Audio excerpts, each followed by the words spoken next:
దేవుడు అని చెప్తా ఉంటే పట్టించుకునేదాన్ని కాదు.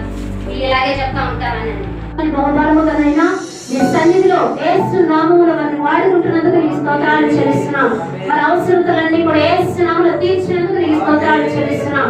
అయ్యా నీవేనైనా తండ్రి బిడ్డలను కూడా దీవించి ఆశీర్వదించి నామానికి మహిమ తెచ్చుకోమని నీ ఘనకరమైన చేతులకు అప్పగిస్తూ యేసు నామములో ప్రార్థిస్తున్నాము తండ్రి. ఆమేన్.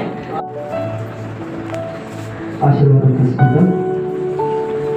తండ్రి యొక్క ప్రేమయు కుమారుని యొక్క కృపయు పరిశుద్ధాత్మక అన్యోన్య సహవాసం ఈ రీతిగా కూడి ఉన్న మనకును అలాగే చక్కగా దేవుడి ద్వారా వాడబడిన కుటుంబానికి సంఘ